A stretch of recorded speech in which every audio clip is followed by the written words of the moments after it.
Have you been worried about hiring an employee or a contractor? Well, then you need to listen to this episode. You're listening to the Dynamic Women podcast. Each week, you'll be inspired by our global community of women. They'll share with you tools and stories to help you be dynamic in every area of life. Here's your host, award-winning coach, and the CEO and founder of Dynamic Women, JoAnne Marlow.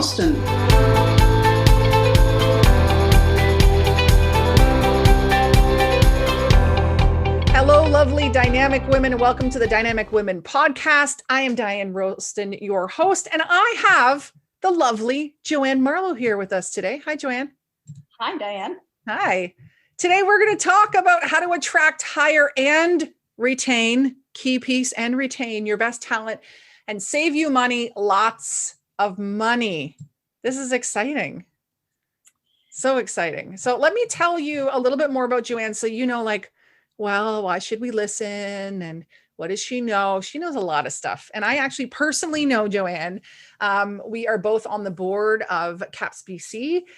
That's Canadian Association of Professional Speakers. And so JoAnne is also a professional speaker and a trainer, teacher, so many other talents, and just the most lovely person. And so if you ever get a chance to connect with her, please do. So let me give you a more official bio. JoAnne Marlow works with business leaders to increase productivity and profit by implementing well-proven tools to hire and retain high-performing teams. She believes that you first need to know the core problem before you can attempt to create a solution. Once she diagnoses the main issue, her systems are shared and implemented. She has helped thousands of people become more engaged, productive, and happier in their jobs, leading to higher profitability and growth. Yes, profitability. That's what we're looking at. And I know that a lot of the listeners here, maybe small business owners, they have people on contract or vendors, or maybe they're thinking of hiring their first assistant, people on their teams. And there's also people listening who have bigger teams. And so I'm glad you're here to help us with this big problem, especially for places that, don't even have an HR team. They're completely lost. And I know what you provide can complement an HR team to give them the right plan. Is that right, JoAnne? Absolutely. It's amazing how many small companies, or even, people who have companies who have 60 or more employees, they don't have an HR system. Yes.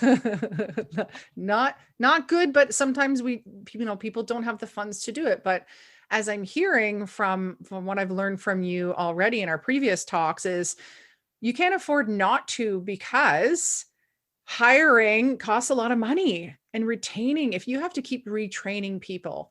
So let's kind of go back and let's find out from you, JoAnne, how did you even get into business in the first place? How did you want to be a business owner, to be your own boss? How did that start?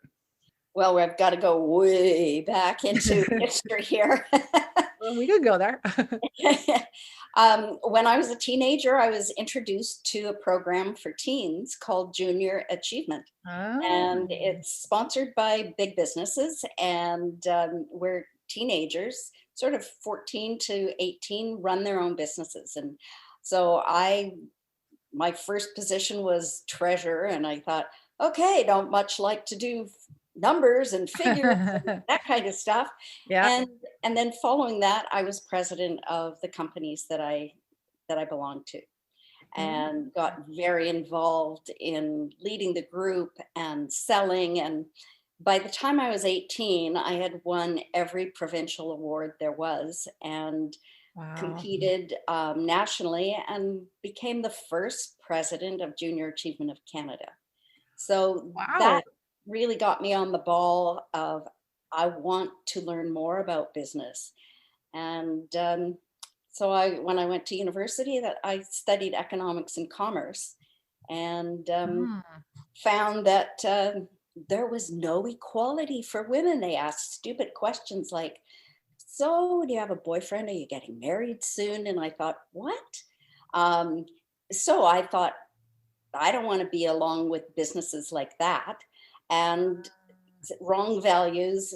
I knew that men wanting the same job would stay maybe 2 years. I'd done my research, and Wow. eventually I went into teaching. Well, not eventually. I'd hopped right back into school, got my teaching degree, and taught business.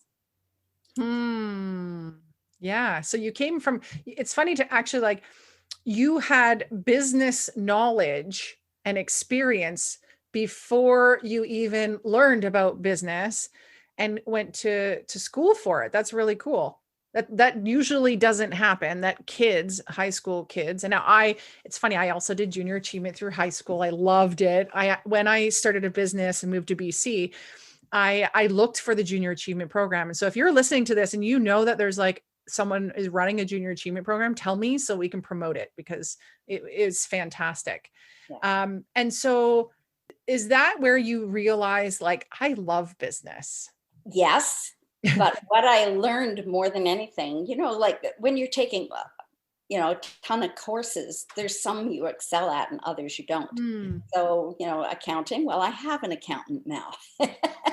However, what I was really good at was learning the behaviors of employees, organizational behavior, and marketing research, and determining what the problem was so that I could figure it out.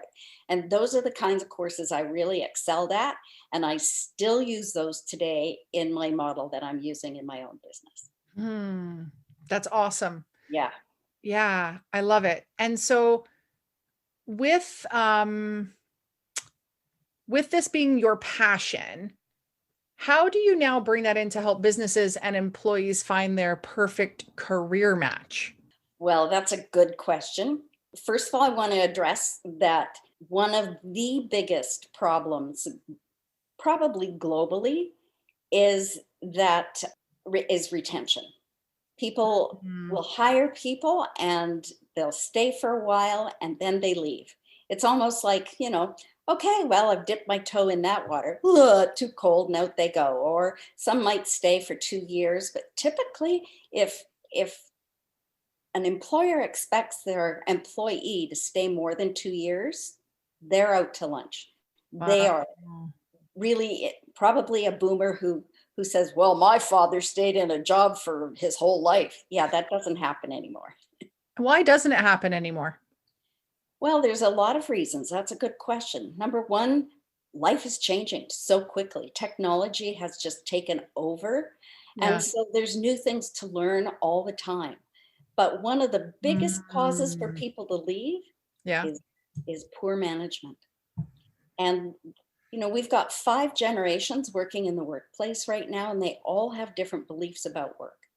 So I have studied and written a book about those 5 generations and why they are like they are, and what their passions are, what their purposes are, what they want in a job. And, and most employers aren't aware of the real differences between those generations. So if, there's somebody in their 60s hiring someone right out of university in their early 20s, they won't necessarily have the same communication style. They won't have the same work ethic. Some young people have been, they'll text and say, not coming in this morning. I have a dentist appointment at 11, so I just figured I won't bother coming in. Or they go to work for 2 days and then ghost them. That's a word I learned recently. Yeah. And so you mentioned your book. What's your book called? We need to know. Okay, it's a long title, but says it all. 25 powerful strategies to hire and successfully retain millennials. And it's been a bestseller since 2017. It's still being sold. Got great reviews. HR has lapped it up. And Amazing. It has not just millennial focus, but it tells you about all the generations. Yeah. That's important. And, maybe some people are thinking, well, I don't have employees. If you have a team in a network marketing business or relationship marketing, you kind of have employees. And so you need to know what all your distributors or consultants or director, whatever you call your people, You need to know what motivates them and how they communicate. And so that book sounds like a great thing. I'll make sure we add a link to that directly in the show notes. So if you want to go, and I'm talking to you listeners, if you want to go grab that book, then you'll be able to also find out more about yourself and what drives you. Awesome. Love it. Yeah. So you probably then, through your book and through the work that you've done, you've come up with some systems or processes or methods or formulas or something to help people to be able to attract, hire, and retain. So could you share something from that with us? Well, I'll have to charge you, you know. No, I know that you're going to be good to my people, and you're going to share at least a piece of it. Absolutely. Well, you know, there's some things that are absolutely key. And you and I were talking earlier that, you know, retention is the biggest problem, but I look at that as not the problem. The problem is how to hire and put your company in such a position that everybody is really engaged and happy to work there. So retention doesn't even become a problem. And that's, you know, it sort of sounds like I have a magic wand and wave it. No, it takes some work to do all of that. So the first thing that people need to realize is, number one, they have to have clarity on their business and themselves. You know, I was 22 and I became really, really clear on what excited me, what turned me on, what I needed to accomplish for others. Yeah. To be, you know, sort of what legacy do I want to leave? And yes, I was teaching, but I heard that the statistic that 8 out of 10 employees were unhappy in their job. And I thought, what? Wow. And I couldn't believe that because I was so happy. I'd written my own curriculum. I had classes of 45 kids in my class. And I was teaching them about life and how to meander through that and successfully. And the one thing that I made sure I taught all the way through my years, and that has now bounced into teaching at university and into business, is you need to know why you've been put on this earth. What excites you? And for me, I wanted to make sure that I flipped those statistics in some way so that more people were happier in their jobs. So I taught kids how to do that. Now I teach businesses how to find those people that have a perfect match. So going back to my point number one, finding out that clarity has 4 steps. Okay. Can I pause you for 1 second? Because I want to make sure our listeners are really catching this, that the business owner, the CEO, whatever level it is, the team leader, if you're in relationship marketing, you have to have clarity on what lights you up yourself. So then you can find the employees or team members who also are in alignment with that and can get behind that. Is that what you're saying? Exactly. Perfect. Because this is so crucial, because what I'm then guessing, the story I'm telling myself based on what you've just said, is it's not all about money. It's not just throw more money at the person and they'll stay, or throw more money out at the job posting and you'll attract the right person. It's actually a deeper, heart-centered place. That's right. Cool. And taking a look at all the generations, the younger generations, Gen Z and Gen Y, the millennials, those people really speak loudly. If your purpose and their purpose don't match, they won't last. Yeah. Either you'll get rid of them or they will walk. And so if you're not clear on your purpose, for example, I call it your North Star. So, you know, if you go back into Maritimers where they would be in a storm or in the sunshine at night, they would see that North Star and they would know that they're either on track or they're off track and would veer back into place. So it doesn't matter. Your passion and purpose has to be so clear. And it's an easy question. It's, why are you in this business anyway? That's it.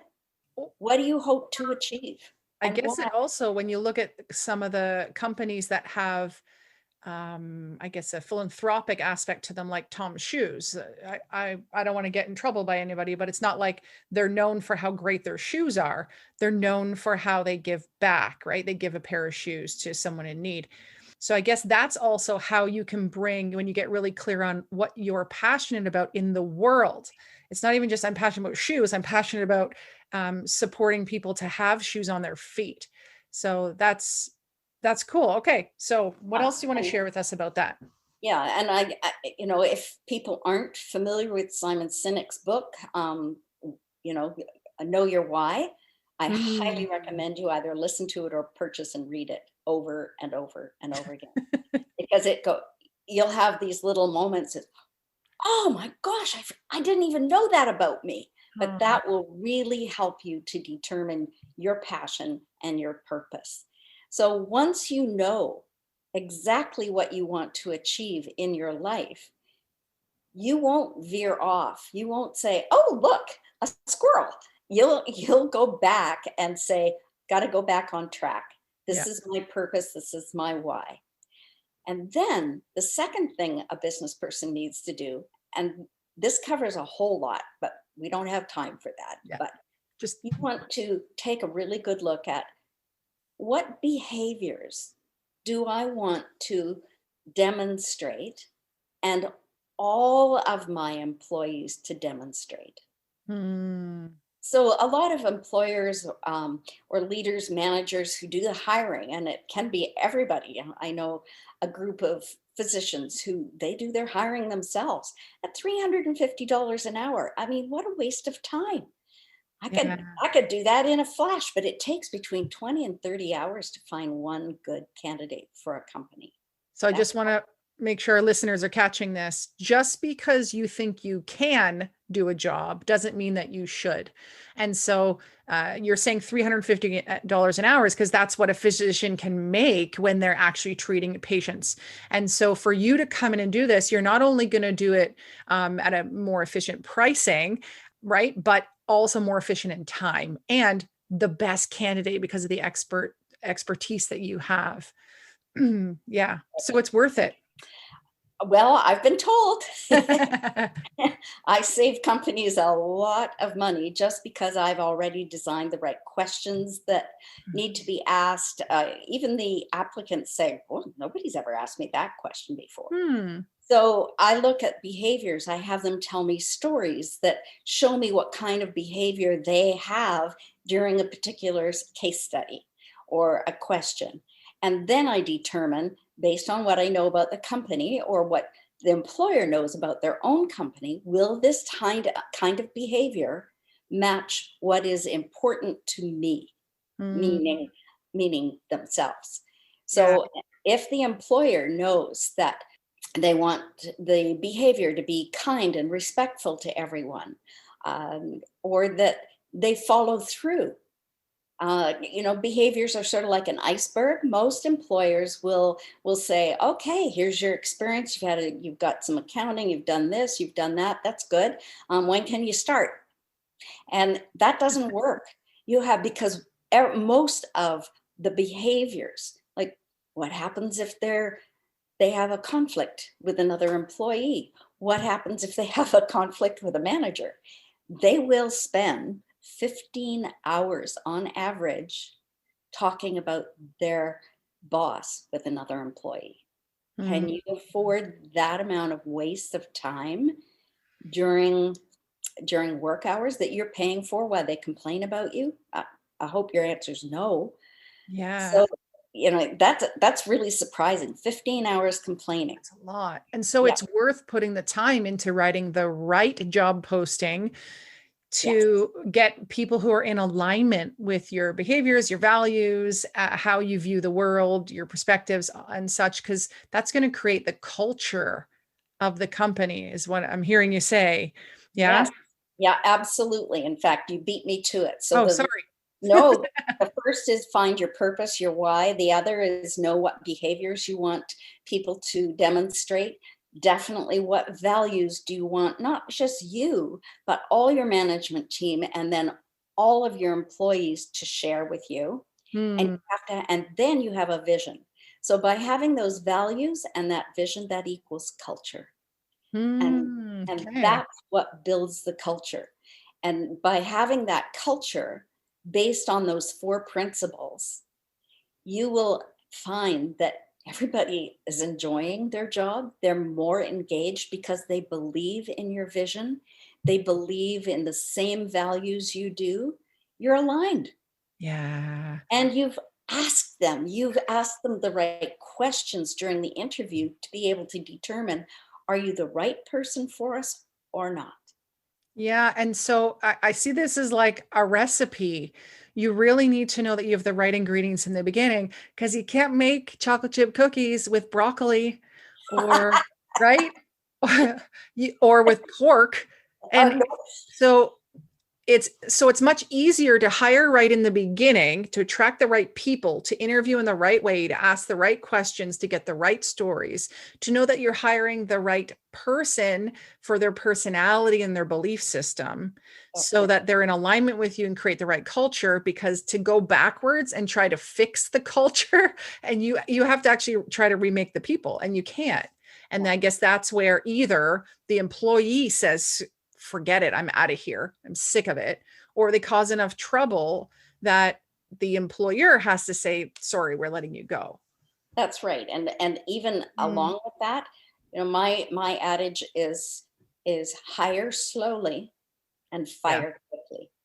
A lot of people say, oh, I'm just going to give them one more chance. Or maybe if I give them some training, or they're not very good at that, I think I'll give them training in that area. No, you're hiring them for their strengths, and you're building on those strengths. You hire somebody else who is strong in that other guy's weak area, so that you've got a team that works really well together.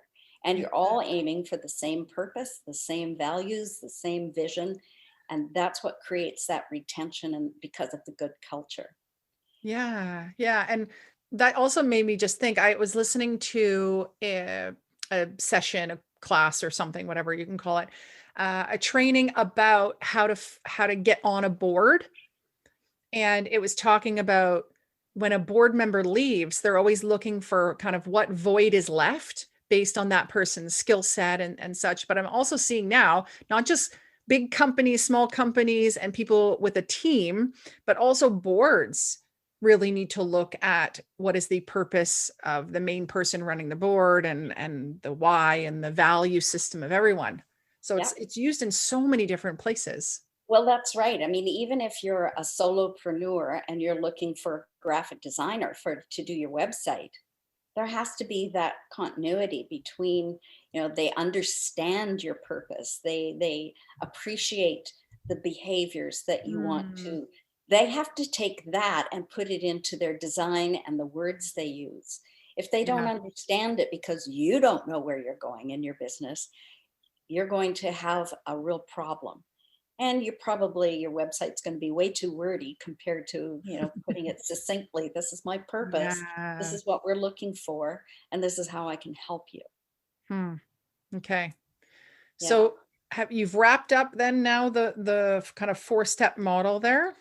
Yes. And, to let you know what I do with that, that is the first step that I ensure that my clients have. And I will help them if they need it to go through each of those, and some employers have come to me and say, I don't know what the problem is. And all I know is our profit margin is going down and our income is going up. Mm, And so one of the things, from way back in university, I was really good at is figuring out what the problem is. What is the core issue? And so yeah. I interview the managers.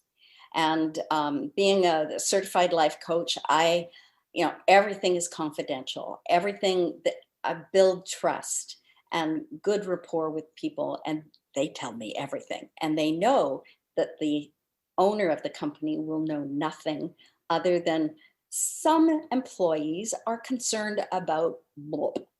And I will do a complete analysis of the company and say, this is your problem. Now, in that one company that had this issue, the CEO honestly didn't know. He said, I think it's communication, or maybe my managers need some training or something. Well, what I found is there was no HR system. So they were hiring, Sam's cousin's brother at the bar and bringing them in because they had no HR rules or system whatsoever. And their turnover rate was 80%.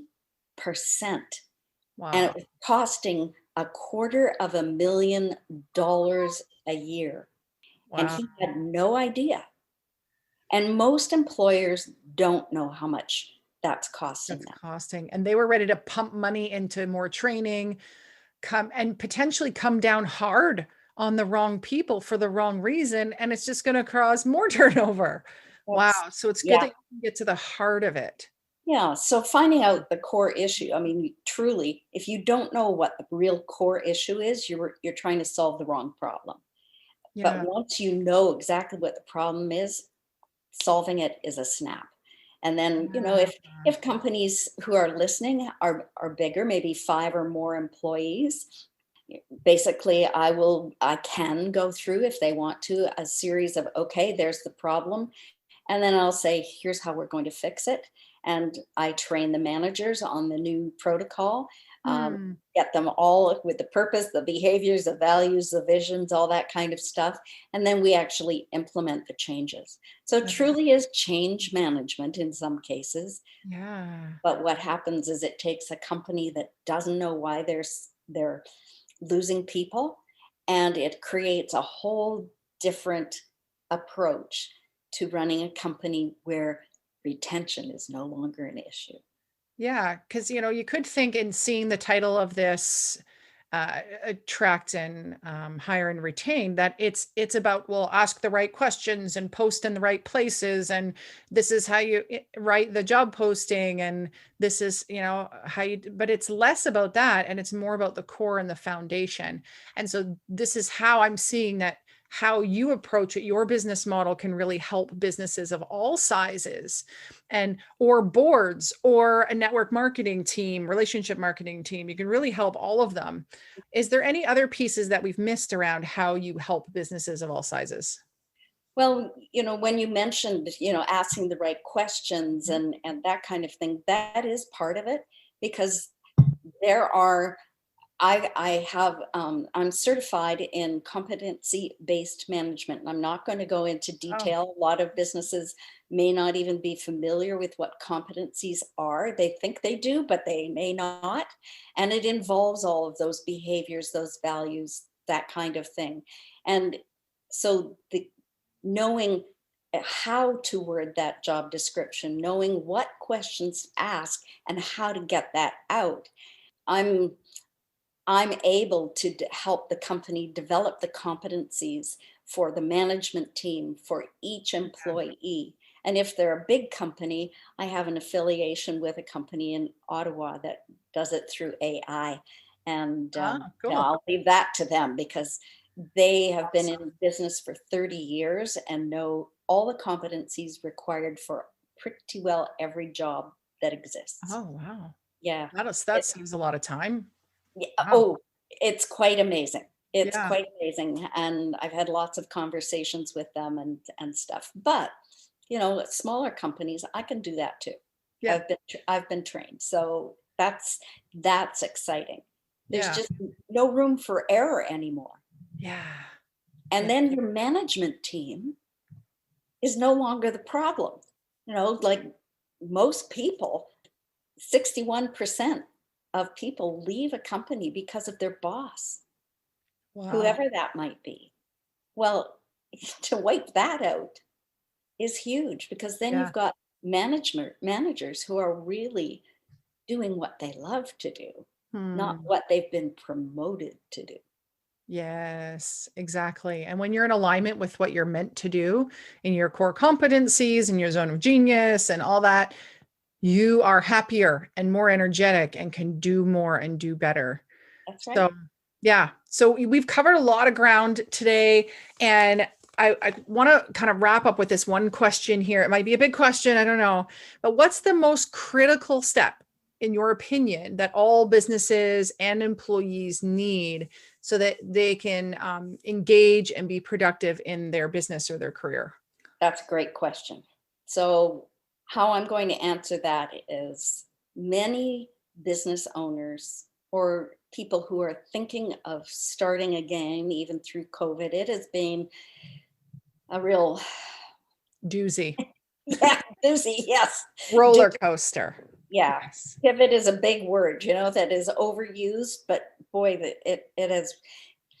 it's made us change. It's made me change too. Yeah. So, the thing is businesses, when they're feeling all this disruption, don't take the time, that peaceful, quiet time that they need to find that clarity, the purpose, behaviors, values, and vision.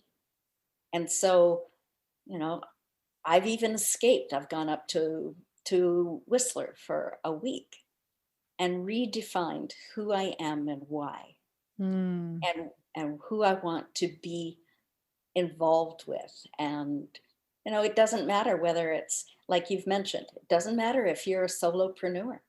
You need to do this, and you can't do it with all the distraction around you. You cannot say, oh, I know my purpose. It has to be written down. And your vision can't just be a plaque on the wall saying, oh yeah, everybody follows that. No, they don't. Are they living it?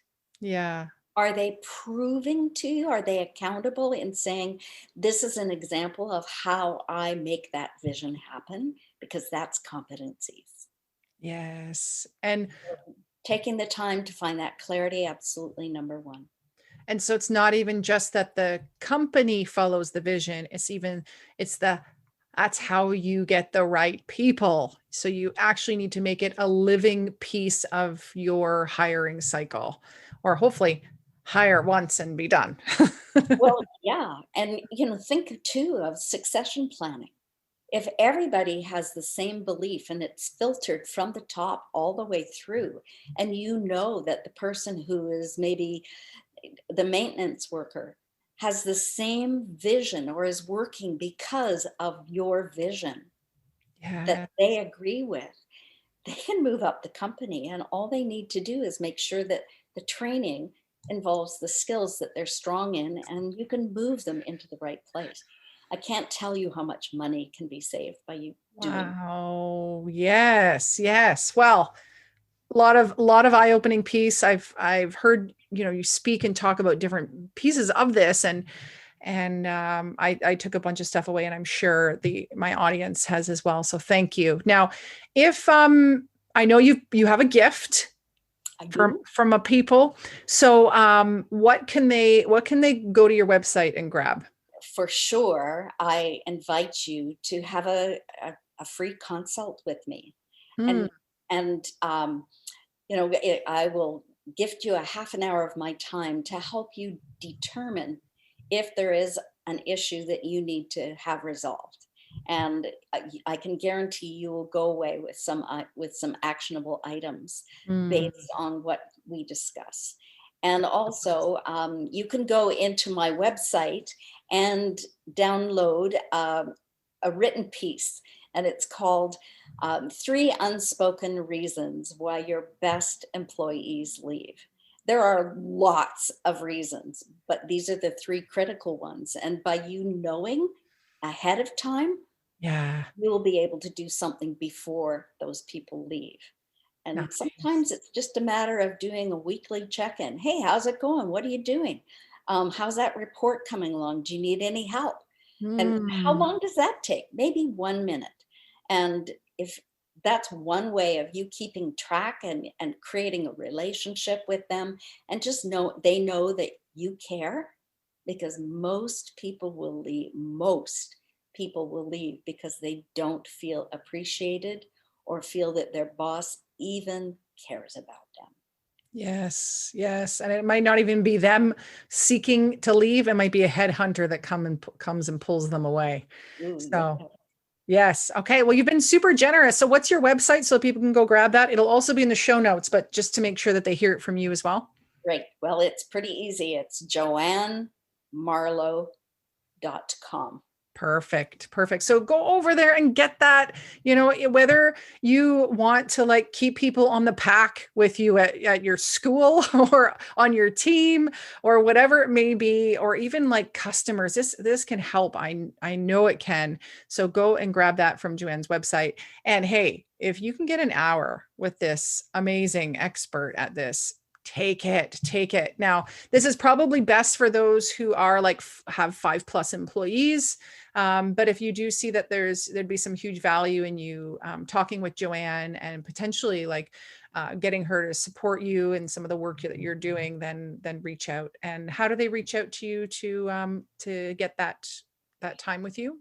Again, it's on my website. They Perfect. just need to click chat now, and they can select a time through Calendly. Awesome. Yeah. Awesome.